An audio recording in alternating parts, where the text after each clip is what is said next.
people's position based on like the force of gravity here. I think the book shows us, like, let me see which one it is. Like when they do an ulnar glide as an example, they turn their arm up into this position. So when I do an ulnar glide, I'm using gravity to push down. That's certainly okay. Again, it's a smaller joint, should be easy to kind of manipulate and grab a hold of. So you don't have to do that. Oftentimes, you'll see OTs and hand therapists just kind of sitting at a table. Again, because our fingers and hands are so small that it doesn't take up as much force. So what I'm trying to tell you is, when I'm putting a posterior mobilization on your shoulder joint, I've got to have a fair amount of force. Certainly when we get to your hip, I've got to have a lot of force. But when I have my hands here, I'm really feeling for things. I'm not my grade 4 push here is not the same as my grade 4 push here, but it's the same feel. I'm still taking up all the slack. It just takes less force to do it, all right? So we got 5 options here. We got distraction. So in this case, we're just distracting. So I'm just trying to pull apart the joint. That helps, again, all motions. That would help flexion, extension, ulnar, or radial deviation. All right, we have a dorsal glide. Again, don't forget anatomically here what we're talking about. So dorsal, again, would be more toward the back of the hand, right? So if I've got her like this, a dorsal glide is really going to be up, right? So I'm going to distract.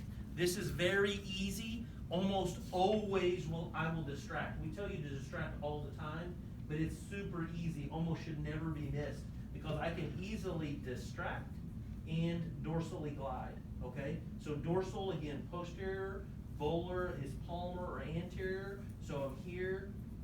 So volar helps extension, dorsal helps flexion. Commonly, you're going to see us working kind of with these like rhythmically. What I mean by that is I'll kind of work them as a pair. So I'm just kind of pulling apart, and I might pull dorsal, volar, dorsal, volar, dorsal, volar type of thing. Again, we got lots of little bones in there, right? You could feel hers kind of grinding around. I've seen her kind of do this. So if I feel it grinding around, should I possibly distract a little harder? Yeah, let's see if it's not grinding around as much if I pull a little bit harder, okay? And she still gets a little bit of a pop there. All right, popping is not necessarily bad, but again, we want to check her response when I'm done and over the next 24 hours, all right? Then we got an ulnar glide. Ulnar glide, meaning we're coming toward the pinky side. That helps radial deviation. So I'm here and I'm doing this. Again, the book shows it like this, where I'm here and I'm pulling and I'm pushing down. That's appropriate as well. I commonly would pair these. So again, I would distract and I can do radial and ulnar, right? Or I could do it in this position as well. Again, just here and radial ulnar, okay? Again, ulnar glide assists radial deviation. Radial glide helps ulnar deviation, all right? So again, look at the script, look at the PT note. Where are they restricted in motion? Pick the appropriate mobilization and go for it, okay? Neutral position is their open pack position. This just gives us a little clearance, so they often put a little towel roll around it. You don't have to.